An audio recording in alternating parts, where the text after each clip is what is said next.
They didn't just shove her, they threw her. Regina Lynch was airborne, trash rushing up to meet her, laughter exploding behind her as someone spat. Die, you piece of shit. Asterisk. What they didn't know what made this moment a death sentence was that a man in a black suit had just stopped walking in the shadows, and he never forgets faces. If this story pulled you in, make sure to hit that subscribe button so you never miss what's coming next. I've got another unforgettable story dropping tomorrow, and while you're here, jump into the comments and tell me where you're watching from. I love seeing our community from all around the world. All right, let's get back into it. They lifted her like she weighed nothing. 3 sets of hands, rough and deliberate, fingers digging into her uniform as the alley floodlight buzzed overhead, casting harsh shadows against the brick wall that made the narrow space feel like a cage. The new waitress didn't scream. She didn't plead. Her name tag said Regina Lynch, hired 2 weeks ago. The kind of woman who kept her head down and her shifts covered without complaint. To them, she looked like someone who wouldn't fight back. The one in the gray hoodie jaw clenched. Boots scuffed from years of street corners laughed as he adjusted his grip on her arm. The other 2 circled, one in a black jacket with a smirk that never reached his eyes, the other stockier with work boots that thudded against cracked pavement like a heartbeat. Their voices carried that particular edge of cruelty disguised as justice. "This is what happens," one muttered. "When you play hero." Regina's body tensed, instinctively bracing. Her eyes weren't squeezed shut in terror, they were open, tracking the movement, the distance, the angle. The air carried smells most people would register without understanding. Rotting produce, metal bins, something sharp and chemical from the restaurant dumpsters. She knew exactly where they were taking her. The tallest one, face half-shadowed under his hood, leaned close enough that she could smell cigarettes and cheap cologne. "You think you're brave?" His voice dropped lower. "You think stepping in for some random kid makes you special?" The dumpsters loomed ahead, industrial green metal, lids half open, garbage bags split and leaking, rust streaking down the sides like old blood. Inside that row of bins, the space was tight, sharp edges everywhere, and the fall would hurt in ways that wouldn't show up as criminal assault on a police report. "Should have minded your business," the one in the black jacket said, his grin visible even in the dim light. The stocky one added the words meant to finish her. "Die, you piece of shit." For a split second, gravity released her, hair flying backward, arms outstretched, the world tilting. Then impact garbage bags bursting, metal lids clattering, pain blooming across her shoulders and ribs like fire spreading. The sound echoed off the walls. Laughter erupted, harsh and satisfied. Any normal waitress would have stayed down. Any normal person would have curled up and waited for them to leave. Regina Lynch slowly pushed herself upright, hands braced against a torn trash bag, knees finding purchase on something solid beneath the filth. Her breathing came measured, controlled. She didn't wipe her face, didn't check her injuries. Her eyes lifted to meet theirs and held. The laughter faltered. Something in her refusal to break disrupted the expected outcome. 30 feet away, just beyond the cone of the floodlight, a man in a black suit stopped walking. His hand, which had been reaching for his car keys, went still. Andres Prieto's expression didn't change, sharp features carved from stone, dark eyes that had witnessed worse but never ignored it. He'd been heading to his vehicle after a business meeting, taking the back route he always took, the route most people avoided after dark. He saw the throw. He heard the threat. He registered the woman pulling herself from the trash with a spine that refused to bend. Inside the alley, one of them moved forward again, emboldened by her silence. The one in the gray hoodie stepped closer, his boot scraping against concrete as he prepared to kick a dumpster lid for emphasis. "What? You gonna cry now? Gonna tell us you learned your lesson?" Regina spoke for the first time, her voice low, steady, stripped of everything except fact. "You followed me out here because you couldn't stand that I made you look weak in front of a kid." The words landed like stones in water. The stocky one's smirk flickered. The one in the black jacket shifted his weight, suddenly uncertain. The one in the gray hoodie clenched his jaw tighter, anger flashing across his face like lightning before a storm. "You've got a mouth on you," he said, stepping forward. "Let's see if—" Behind them, Andres Prieto began walking forward. His footsteps were deliberate, unhurried, the kind of approach that meant someone had already made a decision. The sound of expensive shoes on pavement cut through the tension like a blade.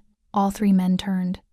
Andres stopped 10 feet away, hands loose at his sides, posture relaxed but somehow more threatening because of it. The floodlight caught the sharp lines of his suit, tailored, immaculate, completely out of place in an alley that smelled like rot and violence. His face remained neutral, but his eyes moved between the three men with the kind of assessment that made grown men remember every mistake they'd ever made. "Gentlemen," he said quietly. Not a greeting, an acknowledgement that he'd seen everything. The one in the gray hoodie recovered first, forcing false confidence into his voice. "This doesn't concern you, man. Just walk away." Andres tilted his head slightly. "That's interesting advice." His gaze shifted to Regina, still standing in the garbage, blood on her lip, uniform torn. "You all right?" Regina straightened further, ignoring the pain screaming through her ribs. "I'm fine." "You're not," Andres said simply. Then his attention returned to the three men.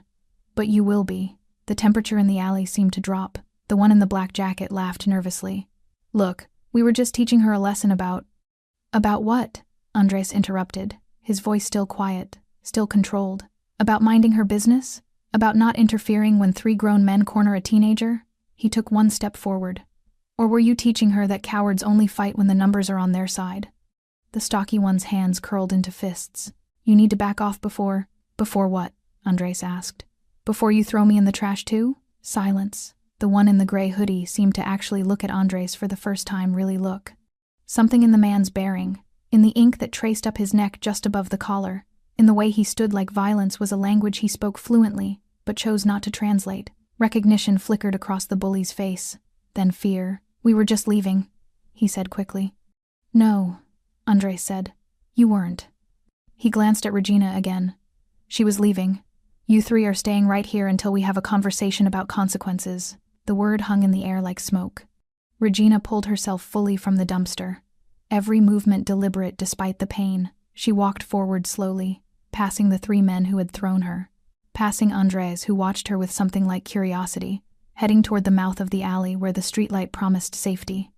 She stopped just before reaching it, turning back one last time. "Thank you," she said to Andres. He nodded once. "Go clean up. This won't take long." As Regina disappeared into the night, the three men realized with sudden, crystalline clarity that they had made a mistake. Not in throwing a waitress into garbage, in doing it where Andres Prieto could see. It had started 20 minutes earlier, when Regina was supposed to be finishing her shift in peace. The diner was nearly empty. Just her, the cook cleaning the grill and back, and two regulars nursing coffee at the counter who'd been there so long they'd become part of the furniture. Regina moved through her closing routine on autopilot, wiping down tables, refilling salt shakers, counting tips that barely covered bus fare home. Her feet ached. Her back ached. Everything ached in that specific way that comes from standing for 8 hours straight, smiling at people who didn't see you, pretending their rudeness didn't land. She'd been counting down the minutes until she could step outside, breathe air that didn't smell like fryer grease, and walk the 6 blocks to her apartment where nobody expected anything from her. Then she heard it. Laughter. The wrong kind. The kind that had edges. Regina paused, dish rag in hand, listening. The sound came from outside, somewhere near the front of the building. Male voices. Multiple. And underneath them, a higher pitch. Younger. Scared. She told herself it wasn't her problem. She'd learned that lesson years ago. The world didn't reward people who stepped into other people's fights. It punished them. It made them targets. But her feet were already moving toward the door. The cook called out something about taking the trash when she went, but Regina was already pushing through the entrance, the bell above the door chiming cheerfully like nothing was wrong. The street was dark except for the flickering streetlight 20 yards away. The diner's neon sign cast everything in shades of red and shadow. And there, just beyond the pool of light, 3 men had someone cornered, a boy. Couldn't have been more than 16, tall but skinny in the way teenagers get when they grow too fast. All angles and awkward limbs. He wore a jacket 2 sizes too big, hood pulled up, hands shoved deep in pockets. His eyes darted left, right, searching for an escape route that didn't exist. The 3 men had him boxed in. One leaned against a parked car, arms crossed, smirking. Another stood directly in the boy's path, close enough to be threatening without actually touching. The third circled slowly, like a shark testing the water. "Come on," one of them said, voice dripping with false friendliness. "We just want to talk." "About what you saw," another added. The boy's voice came out thin, shaking. "I didn't see anything. I swear, You just what?" The one in the gray hoodie stepped closer. "Just happened to be standing right there when the cops showed up? Just happened to be looking the other direction?" "I wasn't looking at anything. I was just walking home from From where? The stocky one cut him off. You don't live around here. Regina's hand tightened on the door frame. Every instinct screamed at her to go back inside, lock the door, let someone else handle it. This wasn't a mugging. This was something else, something planned. The boy's eyes caught hers across the distance. For just a second, a silent plea, she stepped forward. Hey! The word came out before she'd fully decided to say it, before she'd calculated the cost, before fear could stop her. All three men turned. The boy's head snapped up, hope and terror mixing on his face. Regina walked closer, keeping her steps measured, unthreatening. He bothering you guys? The one in the black jacket laughed, but it had a sharp edge. What? The kid, Regina said, gesturing. Is he bothering you? Because if not, maybe you could let him get home. The one in the gray hoodie, the leader, Regina realized studied her with eyes that had gone flat and calculating. This doesn't concern you. Probably not, Regina agreed. Her voice stayed level, almost conversational. But he's a kid. And there's 3 of you. Doesn't really seem fair. Fair? The stocky one barked a laugh. You hear that? She's worried about fair. The boy was already moving, sensing the shift. He slipped sideways, putting distance between himself and the men, edging toward Regina like she was a shield. Back off, Regina said quietly. Not a shout, not aggressive, just a boundary drawn in the dirt. He's leaving now. The one in the gray hoodie's expression changed. The calculation hardened into something colder. You his mother? No. His sister? Girlfriend? You know this little shit? No, Regina said again. But you're done. For a moment, nobody moved. The boy took his chance. He bolted, sneakers slapping pavement, hood flying back, arms pumping as he ran down the street, and disappeared around the corner without looking back. The silence that followed felt heavy, dangerous. The one in the black jacket took a step toward Regina. You just made a real stupid mistake. Regina's heart hammered, but she kept her face neutral. He's gone. Whatever issue you had with him, it's over. No, the one in the gray hoodie said slowly. Now our issue is with you. The stocky one cracked his knuckles deliberately. Sticking your nose where it doesn't belong. Regina felt the cold math settling in her stomach. 3 against 1. No witnesses. The street empty except for them. The cook inside the diner wouldn't hear anything unless she screamed, and screaming would just make them angrier. I'm going back inside now, she said. Sure you are. The one in the gray hoodie smiled. It didn't reach his eyes. After we have a little conversation. They didn't move to stop her as she turned. That should have been a relief. Instead, it made her skin crawl. She walked back into the diner, locked the door behind her, exhaled the breath she'd been holding. The cook looked up from the grill, eyebrows raised in question. Everything okay? Yeah, Regina lied. Just some kids being loud. She finished her closing duties mechanically, mind elsewhere, calculating. The 3 men knew where she worked now. They'd seen her face. They weren't the type to let public humiliation slide, especially not from a waitress who made them back down in front of their target. 45 minutes later, she clocked out, grabbed her jacket, said goodnight to the cook, stepped out the back door into the alley because it was closer to the street she needed. The floodlight was already on, buzzing like a warning she didn't hear, and the 3 men were waiting. Andres Prieto had learned long ago that the most important decisions were made in silence. He stood now in that silence, watching 3 men shift their weight like animals, realizing they'd cornered something more dangerous than expected. The alley felt smaller with him in it. The floodlight buzzed overhead, casting his shadow long across the pavement, and somewhere in the distance, a siren wailed too far away to matter, too close to ignore. The woman Regina, her name tag had said, was gone. Smart. She'd understood the unspoken offer. Leave now while you can still walk away clean. Some people didn't recognize mercy when it was offered. She had. Look, man, the one in the gray hoodie started, voice climbing half an octave toward reason. We didn't know she was. We weren't trying to. Stop. Andres' voice cut through the explanation like a blade through silk. Quiet. Absolute. Don't insult both of us by pretending you're sorry. The 3 men exchanged glances. The stocky one's hands were still curled into fists. The one in the black jacket had taken a step backward without seeming to realize it. The one in the gray hoodie, the leader, was doing calculations behind his eyes. Fight or flight. Pride or survival. Andres had seen this dance 1,000 times. He already knew how it would end. We should go, the one in the black jacket said, voice tight. Yes, Andres agreed. You should, but not yet. He'd come to this part of the city for a meeting. Routine business, the kind that required his physical presence, his signature, his eyes confirming what contracts couldn't guarantee. The restaurant had been 2 blocks over, expensive and discreet, the kind of place where conversations happened in undertones and everyone understood that some things were never said aloud. The meeting had gone well.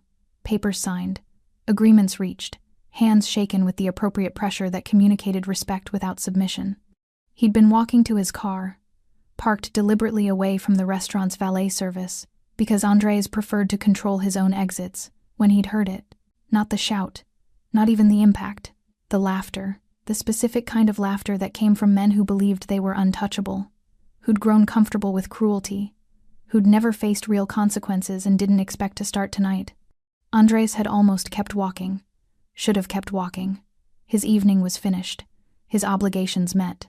Whatever was happening in that alley was technically none of his concern. But then he'd seen her, the waitress, being lifted like garbage toward the dumpsters. Seen her face, not screaming, not begging, just calculating. Seen the way she braced for impact like someone who'd learned to absorb violence and keep moving. And he'd heard the words, "Die, you piece of shit." That's when Andres Prieto stopped walking. Not out of nobility, not out of some misguided sense of heroism, but because he recognized something in that moment that most people missed.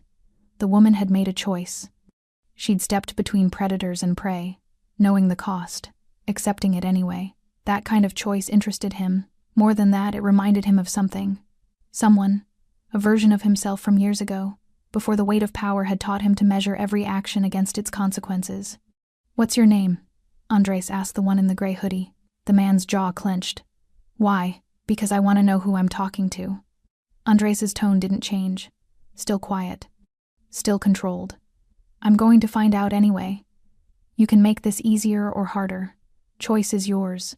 The stocky one spoke up, emboldened by desperation. "We don't have to tell you shit." Andres turned his attention fully to the speaker. Really looked at him. The man was shorter than his friends, built thick through the shoulders and chest, work boots suggesting construction or warehouse labor. Tattoo visible on his neck, amateur work. Prison ink, maybe.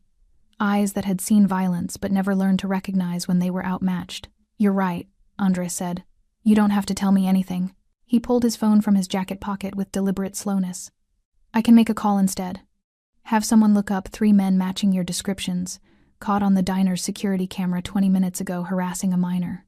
Then I'll have them check for outstanding warrants, unpaid tickets, parole violations." He let the sentence hang.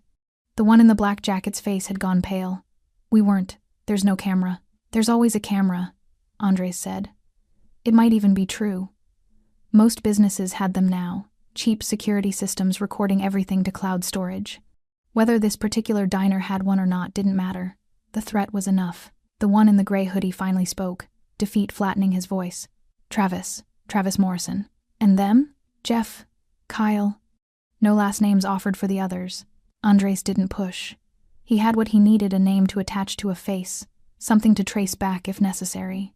"Here's what's going to happen," Andres said, pocketing his phone. "You're going to leave this neighborhood. Tonight. Right now. You're going to forget you ever saw that woman. You're going to forget you ever touched her." Travis Morrison's eyes narrowed. "And if we don't?" Andres smiled. It wasn't a pleasant expression. "Then I'll remember you instead." The words landed with the weight of prophecy. "Jeff," the stocky one broke first. He took 2 steps backward, then 3, then turned and started walking, not running. Walking with forced casualness, like he'd decided to leave on his own terms. Kyle in the black jacket followed seconds later, hands shoved in pockets, shoulders hunched. Travis Morrison stayed. Pride or stupidity or some mixture of both keeping him rooted to the pavement. "This isn't over," he said. Andres studied him with something approaching pity. "Yes," he said quietly. "It is. You just don't know it yet." He turned and walked away, footsteps echoing off brick walls. Behind him, Travis Morrison finally moved, following his friends toward whatever came next. Andres reached his car, a black sedan, expensive but understated, and paused with his hand on the door. His reflection stared back from the tinted window. Sharp suit, cold eyes, face that revealed nothing. He'd meant what he said. The encounter was over. But the woman who'd stood in garbage with blood on her lip and steel in her spine? Regina Lynch. She interested him, and Andres Prieto always followed his interests to their conclusion. Regina made it 3 blocks before her legs started shaking. Not from fear, though fear was there, coiling cold in her stomach. Not from pain, though her ribs screamed with every breath and her shoulder throbbed where it had hit metal. The shaking came from adrenaline finally catching up, her body processing what her mind had refused to acknowledge in the moment. She'd almost died tonight. She stopped under a streetlight, leaning against a brick wall, forcing her breathing to steady. In through the nose, out through the mouth, count to 4. The technique came back automatically. Muscle memory from a life she'd worked hard to leave behind. Her uniform was ruined. Stains she couldn't identify in the dark. A tear across the sleeve, the smell of garbage clinging to every fiber. Her hair had come loose from its ponytail, hanging in tangles around her face. When she touched her lip, her fingers came away sticky with blood. She should go to the hospital, get checked out, file a report. She wouldn't do any of those things. Regina pushed off the wall and kept walking, each step taking her farther from the diner, from the alley, from the man in the expensive suit, who'd appeared like something out of a different world entirely. She didn't know who he was, didn't want to know. Men who moved like that, who spoke with that kind of quiet authority, who made 3 attackers back down with just their presence. Those men came with complications she couldn't afford. Her apartment was dark when she finally climbed the 3 flights of stairs, fumbling with keys that suddenly felt too heavy in her hands. Inside, she didn't turn on the lights, just locked the door, threw the deadbolt, and stood in the darkness listening to her own heartbeat gradually slow. The shower ran hot enough to hurt. Regina stood under the spray until the water turned cold, watching brown water circle the drain, scrubbing at her skin like she could wash away the memory of hands grabbing her, lifting her, throwing her like she was nothing. When she finally emerged, wrapped in a towel that had seen better days, she caught her reflection in the fogged mirror. The woman staring back looked tired, older than 28. There was a bruise blooming across her shoulder, purple-black against pale skin. Her lip was split. A scrape ran along her forearm where something sharp had caught her. But her eyes were steady. That's what mattered. Regina, dressed in clean clothes, moved to the kitchen window and looked down at the street below. Empty. Quiet. No gray hoodies. No watching figures. Just the normal darkness of a city neighborhood after midnight. She should feel safe now. She didn't, because men like Travis Morrison didn't forget humiliation. They nursed it, fed it, let it grow into something uglier. And the man in the suit, Andres, she'd heard one of them say his name, he'd let them walk away, which meant they were still out there, still angry, still dangerous. Regina pulled her phone from her purse, stared at the dark screen. She could call someone, should call someone, but who? She had no family in the city, no close friends, just co-workers who knew her as the quiet new hire who never caused trouble, until tonight. Her thumb hovered over the emergency call button, then dropped. What would she even say? 3 men threw me in the trash, but another man scared them away, and now I'm home and nothing actually happened except I can't stop shaking? The police would take a report. Maybe. Probably tell her there was nothing they could do without evidence, without witnesses, without proof that the men intended serious harm. They'd ask why she'd intervened in the first place, suggest she'd escalated the situation, imply that somehow this was her fault for not minding her business. Regina had heard those questions before, in a different city, a different life. She'd learned then that the system protected itself, not the people who needed protection. She set the phone down. Sleep wouldn't come.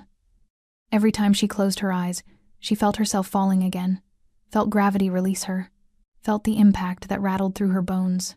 So she sat in the darkness, knees pulled to her chest, watching the window like something might crawl through it.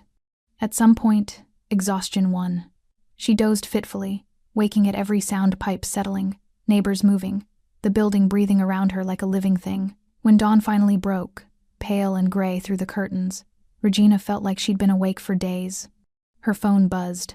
A text from the diner manager. "You okay?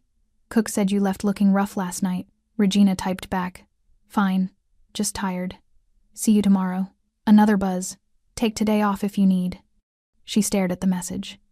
Taking a day off meant losing money she couldn't afford to lose, meant sitting alone in this apartment with nothing but her thoughts and the memory of laughter echoing in an alley. "I'll be there," she typed, then deleted it, then typed it again and hit send before she could change her mind.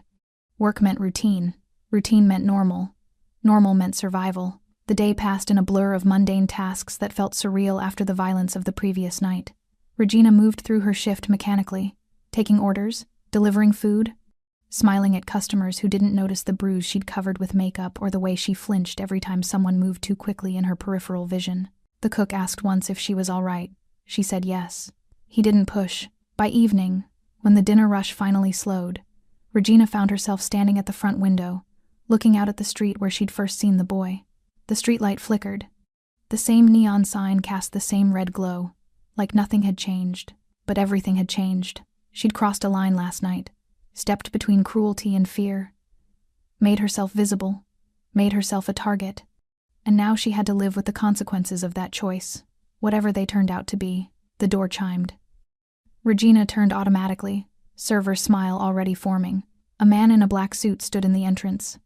Not Andres Prieto, someone else, younger, neat haircut, expensive watch. He looked around the diner with the kind of assessment that said he didn't belong here, knew it, and didn't care. His eyes found Regina. Regina Lynch? Her blood went cold. Who's asking? The man reached into his jacket slowly, deliberately, and pulled out a business card. Plain white, just a phone number embossed in black. Mr. Prieto would like to speak with you, he said. When you're ready. He set the card on the nearest table and walked out without waiting for a response. Regina stared at the card like it might explode. The conversation, apparently, wasn't over. Regina stared at the business card for 3 days before she called the number. 3 days of looking over her shoulder every time she left her apartment. 3 days of jumping at shadows, checking locks twice, sleeping with a kitchen knife under her pillow. 3 days of telling herself she was fine, while her hands shook every time someone walked too close behind her on the street. On the 4th morning, she picked up the card from where it sat on her kitchen counter, moved a dozen times but never thrown away, and dialed. 1 ring. 2. Miss Lynch. The voice was smooth, professional. Not Andres Prieto. Someone else. Mr. Prieto will meet you at Rossi's. Tonight. 8 o'clock. A table is already reserved. I didn't say I would. He'll be waiting. The line went dead. Regina stood in her kitchen, phone still pressed to her ear, anger and fear warring in her chest. She should throw the card away, block the number, pretend none of this ever happened. Instead, at 7:45 that evening, she found herself standing outside Rossi's, an Italian restaurant in a part of town where the buildings were renovated instead of crumbling, where streetlights actually worked, where people paid for valet parking. She didn't belong here. Her best clothes, black pants, and a simple blouse felt shabby compared to the elegant figures moving past her through the entrance. But she pushed the door open anyway, propelled by something she couldn't quite name. Curiosity, defiance. The need to understand what kind of man could make 3 attackers disappear with just his presence. The hostess looked up with a practiced smile that faltered slightly when she saw Regina. Do you have a reservation? I'm meeting someone. Prieto. The smile transformed into something genuine. Respectful. Of course. Right this way. The restaurant was dimly lit, intimate, the kind of place where conversations happened in low tones over wine that cost more than Regina made in a week. The hostess led her through the main dining room to a private section in back, separated by frosted glass panels that turned the other diners into shadows and suggestion. Andres Prieto sat at a table in the corner, positioned so his back was to the wall and he could see both entrances. He wore another expensive suit charcoal this time, and he was alone. No bodyguards, no associates, just him and a glass of red wine he hadn't touched. He stood when he saw her. Old-fashioned courtesy that felt both genuine and calculated. Miss Lynch, thank you for coming. I didn't have much choice, did I? Regina remained standing, keeping the table between them. Your guy didn't exactly make it sound optional. Everything is optional. Andres gestured to the chair across from him, including staying. But I hoped you'd at least hear me out. Regina didn't sit. What do you want? To talk. To make sure you're all right. His eyes traveled over her face, noting the fading bruise she'd tried to cover, the way she held herself slightly stiff on her left side where her ribs were still tender, and to apologize. That caught her off guard. For what? For letting them walk away that night. Silence settled between them, heavy with implication. Regina finally sat, not because she'd been invited, but because her legs were suddenly tired of holding her upright. What happened to them? Does it matter? Yes. Andres studied her for a long moment, then nodded slowly, like she'd passed some kind of test. Travis Morrison was arrested 2 days ago. Outstanding warrant. He'll be in county lockup for at least 6 months, possibly longer if certain other charges come to light. And the other two? Jeff Harmon left the city. Decided he preferred opportunities elsewhere. Kyle Beck. Andres paused, choosing his words carefully. Kyle Beck is reconsidering his life choices. Somewhere quiet where he has time to think. Regina's hands clenched in her lap. You did that. I made phone calls, asked questions, reminded people of facts they'd conveniently forgotten. He finally picked up his wine glass, took a small sip. I didn't manufacture crimes, Miss Lynch. I just ensured existing consequences finally caught up. Why? The question came out harder than she intended. You don't know me. You don't owe me anything. No, Andres agreed. But you stepped between 3 men and a frightened boy. You didn't have to. You gained nothing from it. And when they threw you in the garbage for it, you stood back up. He set down his glass. That interested me. I'm not interesting. I'm a waitress who made a stupid decision. It wasn't stupid. His voice carried absolute certainty. It was brave. There's a difference. Regina felt something crack inside her chest. She'd spent 3 days telling herself she'd been reckless, foolish, that she'd invited violence through her own actions. Hearing someone, especially someone like him, call it brave, felt like permission to stop punishing herself. The boy, she said quietly. Is he okay? Yes, safe. He won't be bothered again. How do you know? Andres's expression didn't change. Because I told the people who sent those men that the boy is under protection now. Mine. The weight of that statement settled over the table like fog. Regina should have been frightened, should have recognized the implicit admission that Andres Prieto was exactly the kind of man she'd suspected, someone with power, connections, the ability to make people disappear. But instead, she felt something else. Relief. The boy was safe. The men who'd hurt her were facing consequences. Justice had been served, even if it came from outside the system. I don't understand what you want from me, she said finally. Nothing. Andres leaned back in his chair. I wanted to make sure you were safe, to offer you this. He slid something across the table. An envelope. The diner's owner is a friend. You've been given 2 weeks paid leave to recover. Use it however you need. Regina stared at the envelope without touching it. I don't need charity. It's not charity. It's respect. He stood, buttoning his suit jacket. You made a choice that night, Miss Lynch. A choice most people wouldn't make. That deserves recognition. He started to walk away, then paused, turned back. If you ever need anything, if those men come back, if you're in trouble, call that number. Day or night. Someone will answer. Why would you do that? Andres Prieto smiled. It was slight, genuine, touched with something that might have been admiration. Because courage is rare, he said, and worth protecting. Then he was gone, disappearing through the frosted glass like a shadow, leaving Regina alone with an envelope she hadn't asked for and questions she couldn't answer. Regina didn't open the envelope until she got home. 2 weeks paid leave.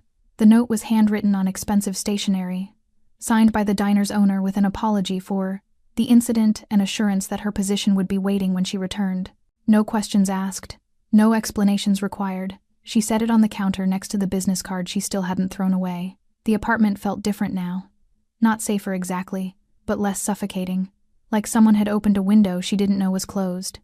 She made tea she didn't drink, sat on her second-hand couch, and tried to understand what had just happened. Andres Prieto hadn't asked for anything, hadn't made threats disguised as favors, hadn't implied she owed him. He'd simply ensured consequences, real, tangible consequences, fell on the men who'd hurt her, then walked away like it was the most natural thing in the world. Regina didn't trust it, couldn't afford to. Men with that kind of power always wanted something eventually. The bill always came due. But for now, tonight, she let herself feel something she hadn't felt in years. Protected. Travis Morrison learned about consequences in a holding cell that smelled like industrial cleaner in desperation. The arrest had been clean, efficient. 2 officers showing up at his apartment at 6 a.m. with a warrant for unpaid child support dating back 3 years. Turned out his ex-wife had finally filed the paperwork he'd assumed she'd never actually submit. $12,000, the booking officer said, not unkindly. You can make bail if someone posts it. Travis had called everyone he knew. His brother, his drinking buddies, even Kyle, though that call went straight to voicemail. Nobody answered, nobody came. By day 3, sitting on a concrete bench with his back against cold cinder blocks, Travis started to understand. This wasn't coincidence. This wasn't bad luck. Someone had pulled strings, made calls, ensured that every person who might have helped him suddenly had reasons not to. He remembered the man in the alley, the suit, the quiet voice, the way he'd said, "I'll remember you instead," like it was a promise carved in stone. Travis Morrison had never believed in karma. Now he was living in it. The public defender assigned to his case was overworked and underpaid, carrying a briefcase stuffed with files for 30 other clients she'd never have time to properly represent. "Best I can do is plead it down," she said during their 5-minute consultation. "Maybe get you released in 4 months instead of 6 if you behave." "What about the other charges?" Travis asked. Because there were other charges now. Assault allegations from 2 years ago that had mysteriously resurfaced. Witness statements that hadn't existed before suddenly appearing in official reports. The defender looked at him with something like pity. "Were you a good person back then, Mr. Morrison?" Travis didn't answer. "Then maybe this is just everything catching up at once." Jeff Harmon made it as far as Nevada before his truck broke down outside a town whose name he'd already forgotten. He'd left the city with $300 and a duffel bag stuffed with clothes, not bothering to tell his landlord or his employer or the woman he'd been seeing casually for 2 months. Just gone. Disappeared in the night like smoke. The truck, 15 years old, held together with duct tape and optimism, had given up outside a gas station where the heat shimmered off the asphalt in waves and everything smelled like diesel and sage. The mechanic quoted him $800. Jeff had $200 left. "I can give you $250, the mechanic said, eyeing the truck. "For parts. But that's it." Jeff stood in the parking lot, sweat soaking through his shirt, watching vultures circle something dead in the distance. He'd run because running seemed smarter than staying. Because the man in the alley, Prieto, he'd learned from some careful asking around before he left, wasn't someone you crossed and lived comfortably, but running had its own cost. No job, no home, no plan beyond anywhere but there. He bought a bus ticket with the money from selling the truck, headed east. Didn't matter where, just away. On the bus, wedged between a sleeping college student and a woman with a crying baby, Jeff closed his eyes and saw the waitress, Regina, standing in the garbage, looking at them like they were less than nothing. He'd laughed when Travis threw her. Thought it was funny. Thought she deserved it for interfering. Now, broke and homeless and running toward nothing, Jeff wondered if maybe she'd been braver than all 3 of them combined. Kyle Beck lasted exactly 1 week before someone knocked on his apartment door at 2 in the morning. He answered it half asleep, expecting a neighbor complaining about noise or maybe his girlfriend coming back after their latest fight. Instead, 2 men in suits stood in the hallway. Not police. Something else. "Mr. Beck, we need you to come with us." Kyle's blood went ice cold. "Who are you?" "Friends of someone you disrespected." They didn't touch him, didn't threaten, just stood there with the kind of patient stillness that said refusal wasn't an option being offered. Kyle grabbed his jacket. They drove him in silence to a warehouse district he didn't recognize, pulled into a loading bay where the only light came from a single bulb hanging from a chain. Andres Prieto was waiting. He sat on a metal folding chair like it was a throne, wearing another immaculate suit, looking at Kyle the way someone might examine an insect under glass. "Sit," Andres said, gesturing to a chair placed 10 feet away. Kyle sat. His hands were shaking. "Do you know why you're here?" Kyle's mouth was too dry to answer. "Because I want you to understand something." Andres leaned forward slightly. "The woman you threw in the garbage, Regina Lynch, she made a choice that night. She chose to protect someone weaker. You made a different choice. You chose cruelty. We were just, don't." The word cracked like a whip. "Don't minimize it. Don't excuse it. You told her to die. You laughed while she pulled herself from filth. You celebrated her pain." Kyle felt tears burning behind his eyes. "I'm sorry. I swear to God, sorry isn't enough." Andres stood. "But it's a start. You're going to disappear for a while, Mr. Beck. Somewhere quiet. Somewhere you can think about the man you've become and decide if that's who you want to be. Where? That's not your concern." Andres nodded to the men who'd brought Kyle. "They'll explain the arrangement. You'll work. You'll earn your keep. And maybe, if you learn something, you'll come back different." Kyle was crying now. "Please, courage," Andres said, "is choosing to do the right thing when it costs you something. You 3 chose cowardice. Now you pay the price." Regina woke on the 5th morning of her unexpected leave and realized she'd slept through the night without nightmares. The realization came slowly, like surfacing from deep water. No dreams of falling. No phantom sensations of hands grabbing her. No jerking awake at 3 a.m. with her heart hammering and her sheets soaked in sweat. Just sleep, deep and dreamless and whole. She lay in bed watching early light filter through the curtains, listening to the city wake up around her cars starting, someone's alarm blaring through thin walls, the couple upstairs arguing in Spanish about something that sounded important but probably wasn't. Normal sounds. Normal morning. Like the world had decided she was allowed to be ordinary again. Her phone buzzed on the nightstand. A text from an unknown number. The coffee shop on 5th and Maple. 10 a.m. If you're interested. No signature. No explanation. Regina stared at the message, recognizing the presumption in it. Whoever sent it assumed she'd know who it was from. Assumed she'd come. Assumed they had the right to summon her like this. She should delete it. Block the number. Use these 2 weeks to find a new job in a different neighborhood where nobody knew about the alley, or the men, or the dangerous stranger in the expensive suit. At 9:45, she was getting dressed. At 9:55, she was walking into a coffee shop she'd never been to before, scanning the tables for a face she'd only seen twice but somehow couldn't forget. Andres Prieto sat near the back, away from the windows, positioned so he could see everyone who entered. He wore casual clothes today, dark jeans, a black sweater, leather jacket draped over the chair beside him. Without the suit, he looked younger, more human. Though his eyes carried the same weight they'd had in the alley, he stood when he saw her, always with the old-fashioned courtesy that felt both genuine and like armor. You came. I shouldn't have. Regina remained standing, hands in her jacket pockets. I should have blocked that number. But you didn't. He gestured to the chair across from him. Coffee? They make a decent cappuccino here. Regina sat because standing felt like admitting she was afraid. Why am I here? Andres settled back into his chair, studying her with that same careful assessment she remembered from the restaurant. Because I have a proposition, and because I think you deserve to hear it. I don't want your money. Good. Because I'm not offering any. He paused as a barista brought over 2 coffees he'd already ordered for her. She realized, which should have annoyed her but somehow didn't. I'm offering a job.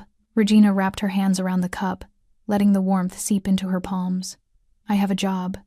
You have a job that pays barely above minimum wage, where you stand for 8 hours serving people who don't see you, going home to an apartment with locks that wouldn't stop a determined teenager.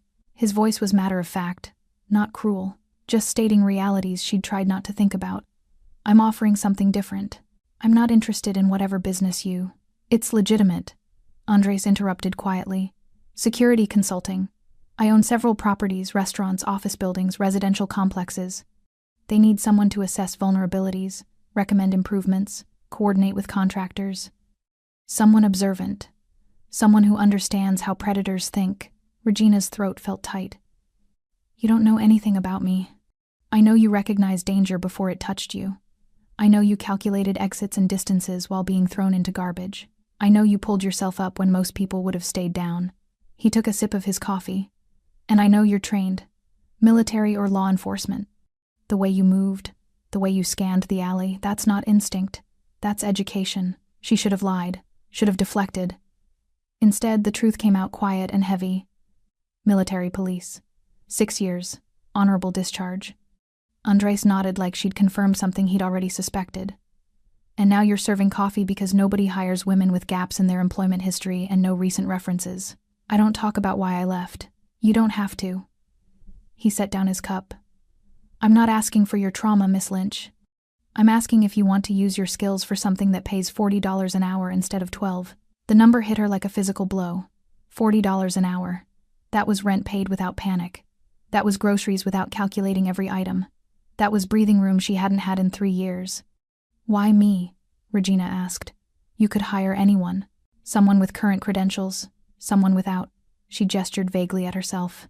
Baggage. Because baggage means you understand what it costs to make hard choices.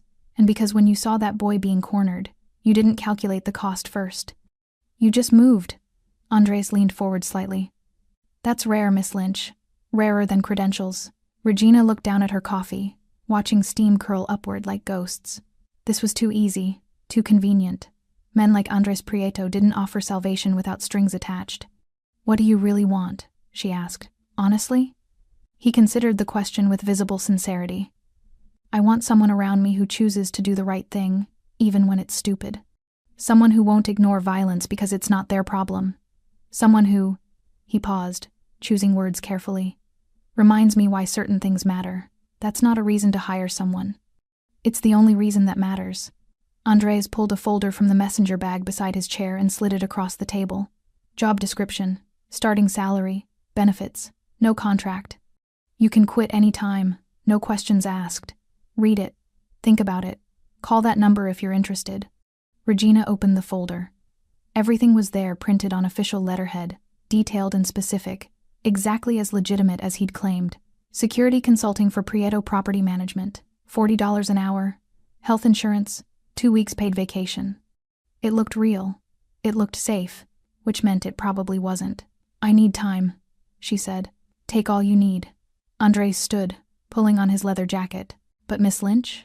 Whatever happened before that made you leave the military, made you hide in a diner, made you think you didn't deserve better. You were wrong. You deserve at least the chance to decide who you want to be next. He left before she could respond, disappearing into the morning crowd on the sidewalk. Regina sat alone with the folder and her coffee, and the uncomfortable feeling that someone had just seen her more clearly than she'd seen herself in years. Her phone buzzed. Another text from the same unknown number. The offer stands regardless. You're not obligated, but you're also not forgotten.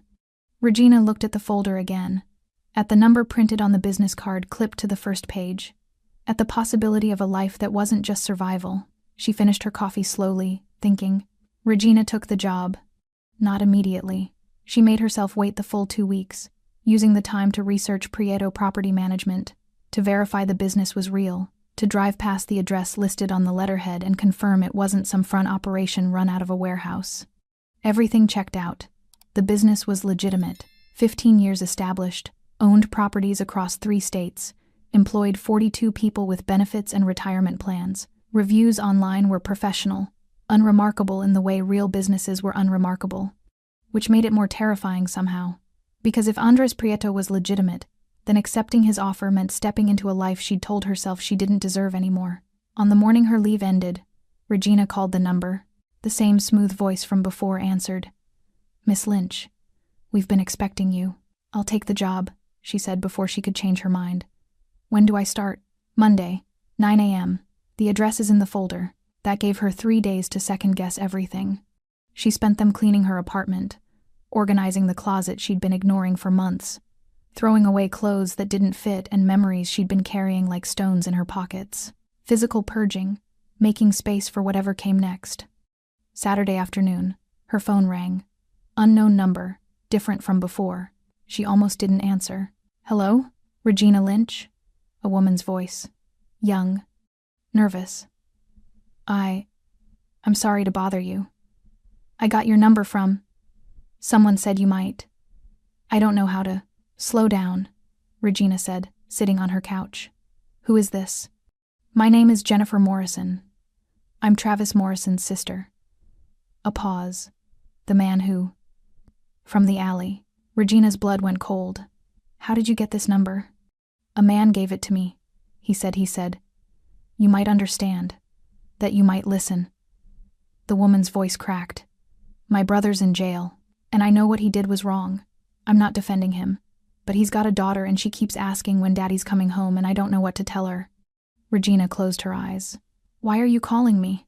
Because the man who gave me your number said you're the only person who might have mercy, that you'd know what it costs to lose everything. Jennifer Morrison was crying now. Please, I'm not asking you to forgive him. His daughter is 7 years old. She didn't do anything wrong. The apartment felt too small suddenly, too quiet. What do you want from me? Regina asked. I don't know. A chance? Someone to tell that man, Mr. Prieto, that Travis has people who need him? That maybe 6 months could be 3 months? I know it's not fair to ask, but I have nowhere else to go. Regina should have hung up. Should have said this wasn't her problem, wasn't her responsibility, that Travis Morrison had made his choices and earned his consequences. Instead, she heard herself say, I'll think about it. Thank you. God, thank you. I said I'll think about it. That's all I'm promising. She ended the call and sat in silence, staring at nothing. A 7-year-old girl who missed her father. A sister desperate enough to call a stranger. Consequences that rippled outward like stones thrown in water, touching people who'd done nothing wrong except love someone who had. Regina had wanted justice. She'd gotten it. 3 men punished for their cruelty, their violence, their assumption that some people didn't matter. But justice had collateral damage. It always did. Monday morning came cold and gray. Regina dressed carefully, not the diner uniform she'd worn for months, but clothes that said professional without trying too hard. Pressed pants, clean shirt, the leather jacket she'd bought years ago and rarely wore because it reminded her of who she used to be. The address led her to a building downtown, 10 stories of glass and steel with Prieto Property Management etched discreetly beside the entrance. The lobby was modern, efficient, smelling faintly of expensive cleaning products and fresh coffee. The receptionist expected her. "Miss Lynch, 9th floor. Mr. Prieto is waiting." The elevator was smooth, silent. Regina watched the numbers climb and tried to steady her breathing. This was legitimate, professional, just a job. The 9th floor opened into offices that looked like any corporate space cubicles, conference rooms, people moving with purposeful efficiency, nothing sinister, nothing dark. Andres Prieto's office was in the corner, windows overlooking the city. He stood when she entered, that same careful courtesy. "Miss Lynch, welcome. Thank you for the opportunity," Regina said, the words formal and strange in her mouth. "Come, let me show you your workspace." He led her down the hall to a smaller office, with a desk, computer, filing cabinets, everything she needed, nothing excessive. "You'll spend the first week reviewing our properties, learning our systems. After that, you'll start site assessments." Questions? Regina had 1,000 questions. She asked the one that mattered. "The men from the alley. Did you arrange for Travis Morrison's sister to call me?" Andres's expression didn't change. "I gave her a number. What she did with it was her choice." "Why?" "Because consequences matter, but so does understanding who they affect." He moved to the window, looking out at the city. "Travis Morrison is paying for what he did, but his daughter doesn't deserve to lose a father for 6 months if 3 would teach the same lesson." "So you're asking me to what? Forgive him?" "I'm asking if you think punishment serves justice or just revenge." Andres turned to face her. "He's not asking for forgiveness. He's asking for mercy. There's a difference." Regina felt the weight of the decision settling on her shoulders like snow. Heavy, cold, real. "I need to think about it." "Of course." Andres headed toward the door, paused. "Miss Lynch? Whatever you decide, there's no wrong answer. Mercy isn't weakness, but neither is holding people accountable for their actions." He left her alone in her new office, surrounded by the trappings of legitimacy and the impossible weight of other people's lives. Regina sat at her desk, opened her computer, and tried to focus on work, but Jennifer Morrison's voice echoed in her head. "She keeps asking when Daddy's coming home." And underneath it, quieter but just as insistent, the memory of being 7 years old herself, waiting for someone who never came back. Justice and mercy weren't opposites, Regina realized. They were choices that lived in the same space, demanding you decide which mattered more. Regina lasted 4 days before she made the call. 4 days of learning property management systems, reviewing security assessments, pretending she could concentrate while Jennifer Morrison's words circled in her head like birds that wouldn't land. Thursday evening, she stayed late at the office after everyone else had gone home. The building was quiet, just the hum of computers and distant traffic below. She pulled out her phone, stared at Andres's number, and called before doubt could stop her. He answered on the second ring. "Miss Lynch, I want to talk about Travis Morrison. Are you still at the office?" "Yes. I'll be there in 20 minutes. He arrived in 15, still wearing his suit from whatever meeting he'd been in, carrying 2 containers of Thai food like he'd known she'd forget to eat. "You think of everything," Regina said, accepting the container. "I think of what matters." Andres sat across from her, opening his own food. "Tell me what you decided." Regina set down her fork, appetite suddenly gone. "His daughter shouldn't suffer for what he did. That's not justice. That's just creating more victims." "Agreed. But I can't just erase consequences. He hurt me. He tried to destroy me for doing the right thing. If I show mercy now, what message does that send? That you're stronger than he is?" Andres ate calmly, like they were discussing weather instead of someone's fate. "That you can afford to be merciful because you're not afraid of him anymore." "How do you know I'm not afraid?" "Because you're here. Because you took this job. Because you're sitting in this office asking about mercy instead of demanding revenge." He met her eyes. "Fear makes small decisions. Strength makes hard ones." Regina felt something loosen in her chest. 3 months instead of 6. But he has to complete anger management. Has to stay employed. Has to actually show up for his daughter. Done. Just like that? Just like that. Andres pulled out his phone, typed something quickly. I'll have it arranged by tomorrow. The sentence modification will cite good behavior and family circumstances. He'll never know you were involved unless you want him to. I don't. Regina picked up her fork again, surprised to find she was hungry after all. I don't need his gratitude. I just need to know I didn't become like him. They ate in comfortable silence for a while, the city lights spreading below them like fallen stars. Can I ask you something? Regina said finally. Always. Why do you care? About any of this? You could have walked past that alley. Could have ignored what happened. You had no reason to get involved. Andres set down his food, considering the question with visible seriousness. When I was 16, I watched 3 men beat my father in an alley behind his restaurant. He'd refused to pay protection money. They wanted to make an example. Regina went still. No one helped. 20 people walked past. Some watched. Most looked away. All of them decided it wasn't their problem. His voice remained steady, but something haunted moved behind his eyes. My father survived, but I learned something that night about what it costs to look away. About how evil doesn't need grand plans, it just needs good people to decide someone else's pain isn't worth the inconvenience. I'm sorry, don't be. It taught me who I wanted to be. Andres looked at her directly. When I saw you in that alley standing up even after they'd thrown you down, I saw someone making the choice everyone else refused to make, and I decided that person was worth protecting. Regina felt tears burning behind her eyes. She blinked them back. I wasn't brave. I was scared the whole time. Courage isn't the absence of fear. It's acting despite it. He stood, gathering the empty containers. You did something hard tonight, Miss Lynch. You chose mercy when you had every right to choose otherwise. That's not weakness. That's evolution. After he left, Regina sat alone in her office, watching the city breathe below her. Somewhere out there, a 7-year-old girl would get her father back sooner than expected. Somewhere, Travis Morrison would get a second chance he didn't deserve but might learn from. And here, in this office, Regina Lynch was learning that strength wasn't about how hard you could hit back, it was about choosing when not to. Her phone buzzed. A text from Jennifer Morrison.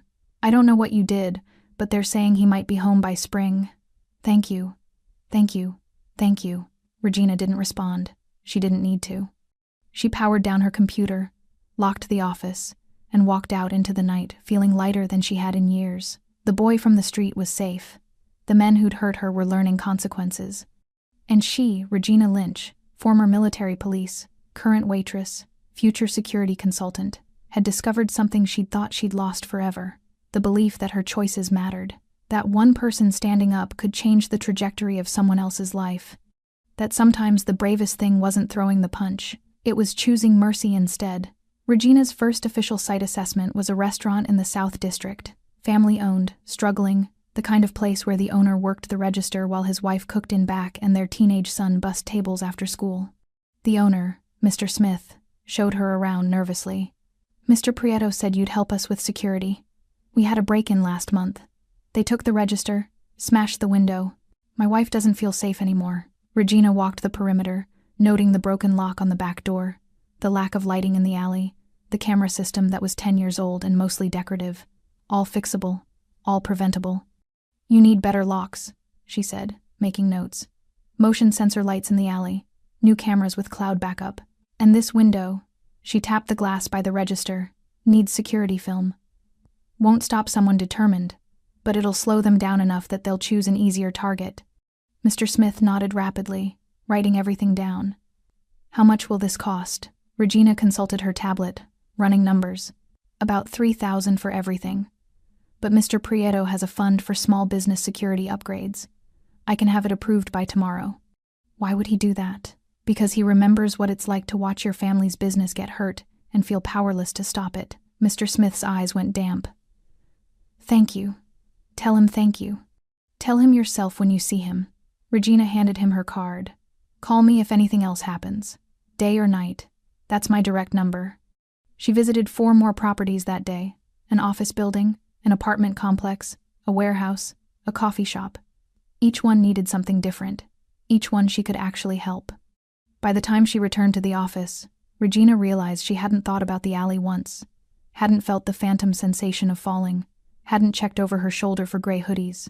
She was healing, not by forgetting, but by building something new on top of the old foundation. Andres was waiting in her office when she arrived, sitting in the chair across from her desk like he had every right to be there. "How was your first day in the field?" he asked. "Good. Productive." Regina set down her bag, feeling the pleasant exhaustion of work that mattered. "Mr. Smith sends his thanks. He's a good man, deserves better than he's gotten." "Most people do." Regina sat, studying Andres with new understanding. "This job, it's not really about security, is it? It's about exactly what I told you.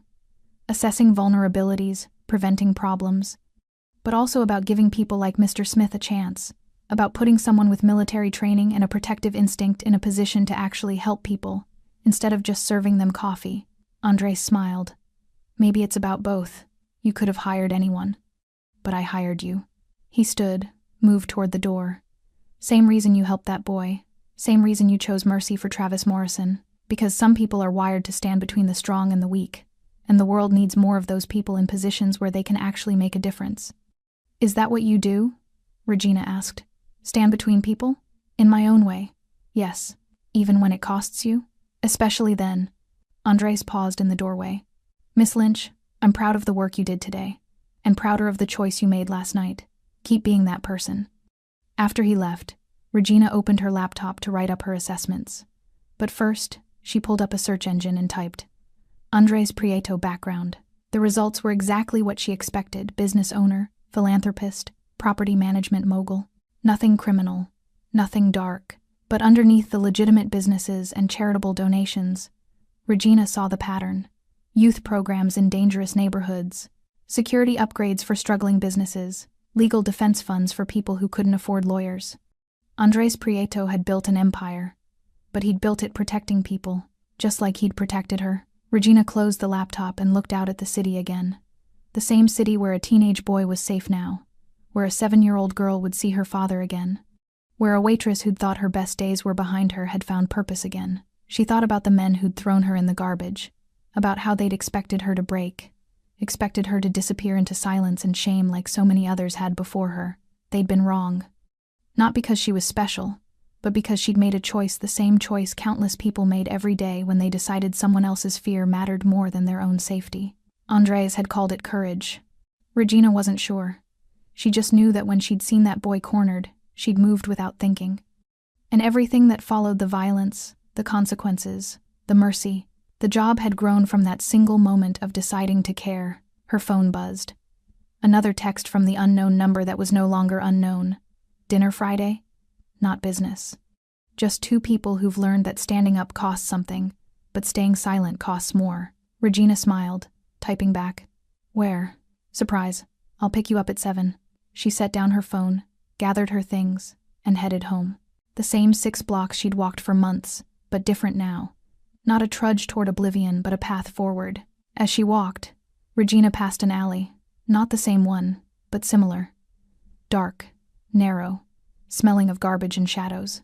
She didn't flinch, didn't look away, just kept walking. Because some acts didn't require witnesses to matter. Some choices changed you from the inside out. And sometimes the strongest thing you could do wasn't learning how to fight. It was learning when to fight, when to show mercy, and when to walk forward into the person you'd been trying to become all along. Regina Lynch had died in that alley. The woman who'd climbed out of the garbage was someone new, someone stronger, someone who'd discovered that courage wasn't given, it was chosen. Every single day. In moments big and small. And she'd keep choosing it. Tomorrow. Next week. For however long it took to build a life that honored the boy she'd saved and the woman she'd become. One choice at a time. One person protected at a time. One act of courage that didn't ask for permission or applause, just quietly insisted that some things mattered more than safety. That some people were worth the cost. That standing between fear and violence wasn't heroism. It was simply being human in a world that too often forgot what that meant. Thanks for staying with this story right till the final moment. You're the reason these stories come alive. If you're ready for another powerful journey, just tap the next video on your screen. And before you go, leave a quick comment and rate this story from 1 to 10. I'm excited to see your thoughts and connect with you down there.